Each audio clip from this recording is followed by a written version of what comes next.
바로 모두 자리에 앉아주시기 바랍니다.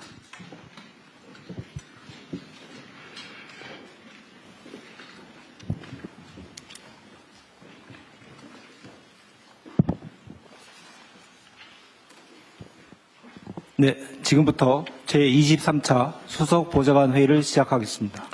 대통령께서 모두 말씀을 하시겠습니다. 네. 이번 주말부터 설 연휴가 시작됩니다. 우리 공직자 여러분들은 설 연휴가 기대가 됩니까? 제가 말씀드렸죠. 우리 같은 사람들한테는 휴가도 없고, 주말도 없고, 퇴근도 없다. 제가 이런 얘기하면 또 갑질한다, 직장과 가정은 구분해라, 퇴근 시간 다음에 문자 보내지 마라, 그것도 일리 있는 지적이긴 합니다. 그런데 제가 말씀드린 것처럼 우리는 공무원도 공무원 나름이다. 일선 동사무소 주민센터 직원이나 이런 경우하고 또 국가의 운명을 책임지고 있는 여러분하고는 좀 다르죠. 우리는 좀 다릅니다. 제가 농담처럼 얘기하지만 눈 뜨면 출근이고 눈 감으면 잠들면 퇴근이지 그 사이에 휴일 휴가가 어디 있습니까? 에너지 소모가 많긴 하겠지만 우리 손에 나라의 운명이 달려있다. 우리 5,200만 국민들의 삶이 달려있다. 이렇게 생각해 주시기 바랍니다. 대신 우리 비서실장께서 보상은 잘해드리세요.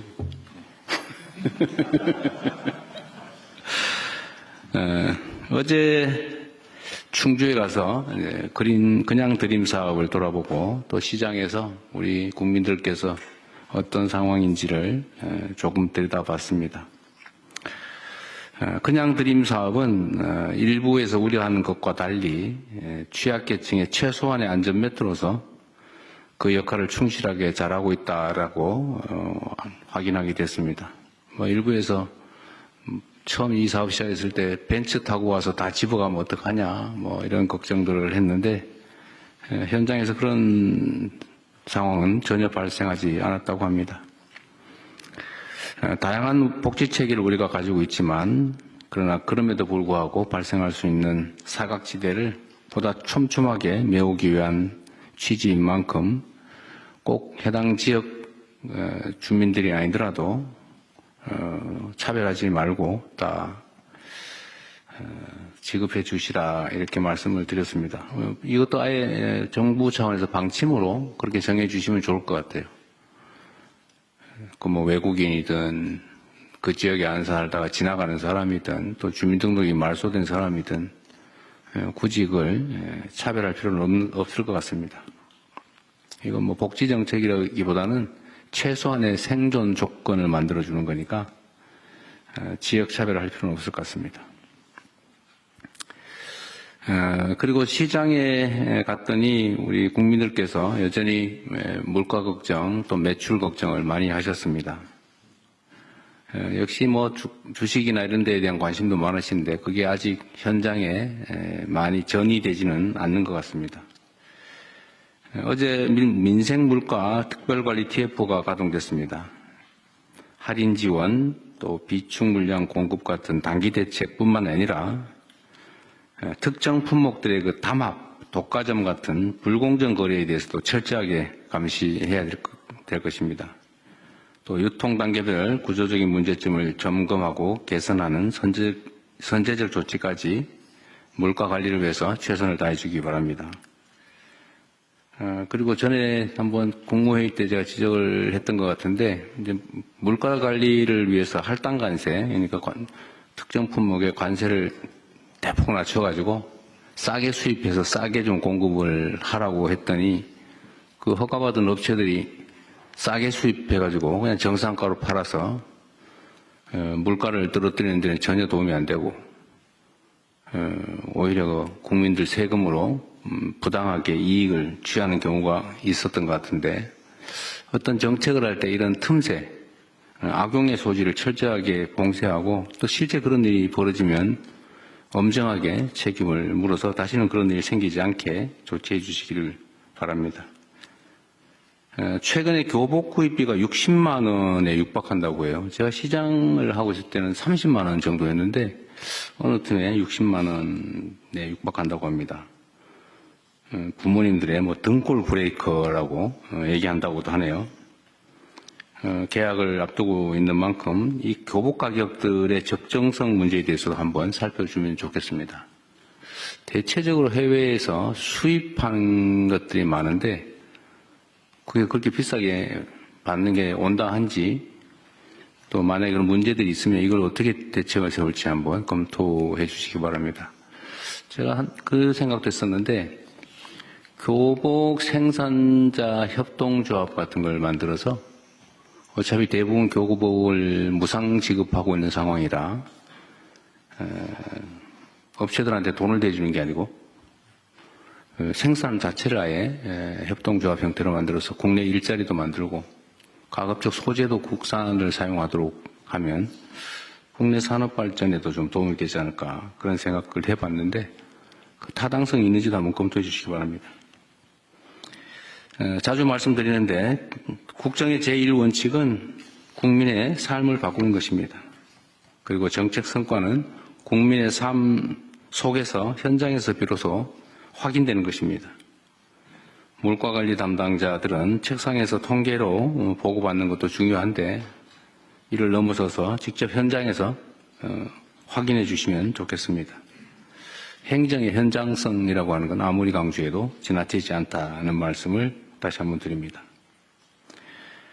오늘 회의 주제는 우리 정부의 국정 철학을 잘 보여주는 소확행 정책입니다. 작지만 확실하게 할 수 있는 그런 정책들입니다. 뭐 인공지능 정책이나 또 K문화관광 같은 미래 성장 동력을 만드는 것도 중요합니다. 그러나 거기에 덧붙여서 우리 사회 구조적 문제를 개혁하는 것들 중에 중요하지 않은 게 없습니다. 무엇보다 중요한 것은 우리 국민들의 삶을 현장 속에서 작더라도 빠르게 많이 개선하는 것입니다. 크고 또 어렵고 많은 시간이 소요되는 거대 의제에만 함몰되지 말고 작지만 빠르게 국민들의 삶을 구체적으로 바꿀 수 있는 과제를 신속하게 발굴하고 또 집행하는 게 중요합니다. 국민들의 행복은 일상 속에서 체감되어야 됩니다. 지표나 뭐 숫자가 아무리 바뀌어도 삶 속에서 체감되지 않으면 아무것도 아닌 거죠. 작지만 빠르게, 확실하게, 충실하게 해나가면 좋겠습니다. 명절인데 공공서비스가 원활하게 작동하도록 많은 것들을 챙겨야 합니다. 경찰, 소방, 군인 같은 안보 치안 분야, 또 국민의 생명을 지키는 의료, 방역 분야, 명절 이동을 지원하는 교통, 수송 분야 등등 많은 영역에서 수많은 공직자들과 또 우리 국민들께서 고생하고 계십니다. 명절 연휴도 반납하고 국민의 일상을 챙기기 위해서 헌신하시는 그 많은 분들에 대해서 감사의 말씀을 드립니다. 우리 사회는 겉으로 보면 여러 가지 문제들이 있어 보이고 부정하고 부조리한 것들이 많아 보이지만 또 자세히 들여다보면 보이지 않는 곳에서 자기 본분을 충실하게 이행하는 훌륭한 분들이 압도적으로 많습니다.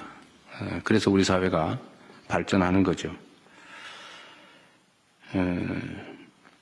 그리고 특히 이런 과정 속에서는 특별한 희생을 치르는 분들이 계십니다. 특별한 헌신을 하는 분들도 계신데 이분들에게 대해서 보답을, 보상을 또 대우를 확실하게 좀 해주시면 좋겠습니다. 뭐 어려운 시기이긴 한데 우리 국민 여러분께서도 이번 명절은 좀 희망적으로 행복하게 보냈으면 좋겠습니다. 네, 새해 복 많이 받으시기 바랍니다. 고맙습니다. 네, 언론인 여러분의 협조를 부탁드립니다. 고맙습니다. 국회에 대하여 경례.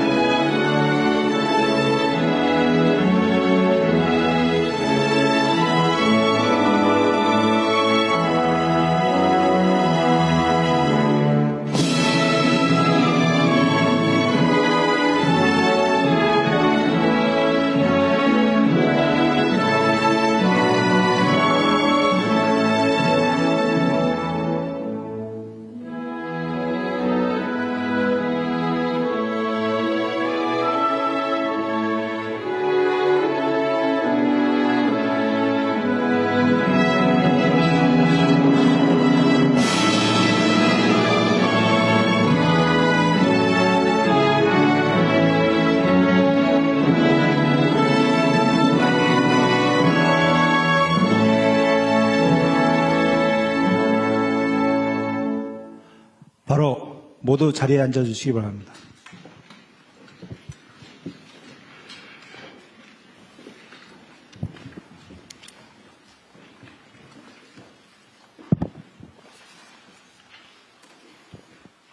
네, 지금부터 제23차 수석 보좌관 회의를 시작하겠습니다. 대통령께서 모두 말씀을 하시겠습니다. 네. 다음 이번 주말부터 이제 설 연휴가 시작됩니다. 우리 공직자 여러분들은 설 연휴가 기대가 됩니까? 제가 말씀드렸죠. 우리 같은 사람들한테는 휴가도 없고 주말도 없고 퇴근도 없다. 제가 이런 얘기하면 또 갑질한다. 직장과 가정은 구분해라. 퇴근 시간 다음에 문자 보내지 마라. 그것도 일리 있는 지적이긴 합니다. 그런데 제가 말씀드린 것처럼 우리는 공무원도 공무원 나름이다. 일선 동사무소 주민센터 직원이나 이런 경우하고 또 국가의 운명을 책임지고 있는 여러분하고는 좀 다르죠. 우리는 좀 다릅니다. 제가 농담처럼 얘기하지만 눈 뜨면 출근이고 눈 감으면 잠들면 퇴근이지 그 사이에 휴일 휴가가 어디 있습니까? 에너지 소모가 많긴 하겠지만 우리 손에 나라의 운명이 달려있다. 우리 5,200만 국민들의 삶이 달려있다. 이렇게 생각해 주시기 바랍니다. 대신 우리 비서실장께서 보상은 잘해드리세요.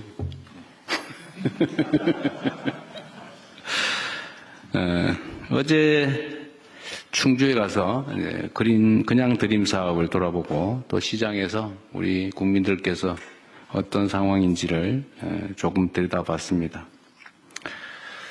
그냥 드림 사업은 일부에서 우려하는 것과 달리 취약계층의 최소한의 안전매트로서 그 역할을 충실하게 잘하고 있다라고 확인하게 됐습니다. 일부에서 처음 이 사업 시작했을 때 벤츠 타고 와서 다 집어가면 어떡하냐 이런 걱정들을 했는데 현장에서 그런 상황은 전혀 발생하지 않았다고 합니다.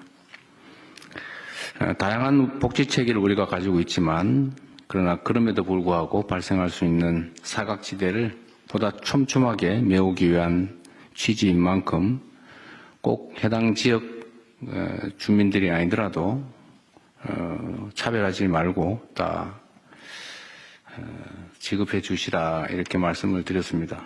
이것도 아예 정부 차원에서 방침으로 그렇게 정해 주시면 좋을 것 같아요. 외국인이든 그 지역에 안 살다가 지나가는 사람이든 또 주민등록이 말소된 사람이든 굳이 그걸 차별할 필요는 없을 것 같습니다. 이건 복지정책이라기보다는 최소한의 생존 조건을 만들어주는 거니까 지역 차별을 할 필요는 없을 것 같습니다. 그리고 시장에 갔더니 우리 국민들께서 여전히 물가 걱정 또 매출 걱정을 많이 하셨습니다. 역시 주식이나 이런 데에 대한 관심도 많으신데 그게 아직 현장에 많이 전이되지는 않는 것 같습니다. 어제 민생물가 특별관리 TF가 가동됐습니다.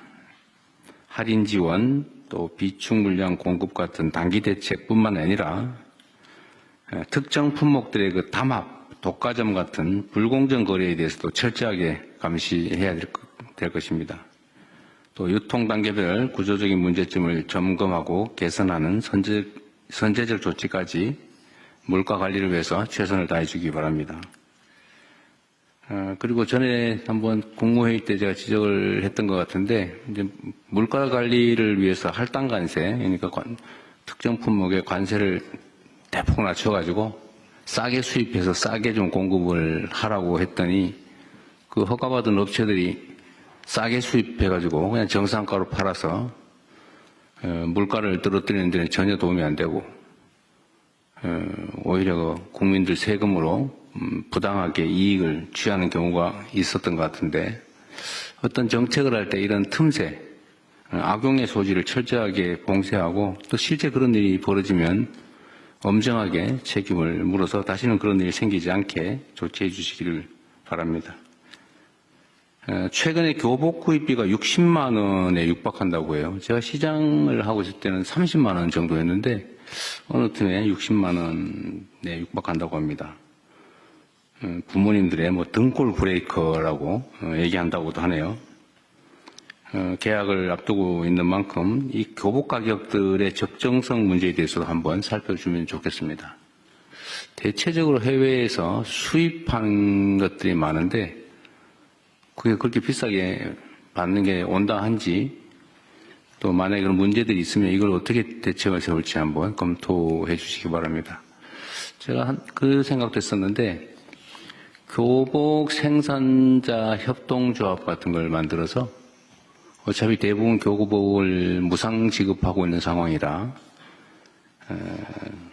업체들한테 돈을 대주는 게 아니고 생산 자체를 아예 협동조합 형태로 만들어서 국내 일자리도 만들고 가급적 소재도 국산을 사용하도록 하면 국내 산업 발전에도 좀 도움이 되지 않을까 그런 생각을 해봤는데 그 타당성이 있는지도 한번 검토해 주시기 바랍니다. 자주 말씀드리는데 국정의 제1원칙은 국민의 삶을 바꾸는 것입니다. 그리고 정책 성과는 국민의 삶 속에서 현장에서 비로소 확인되는 것입니다. 물가관리 담당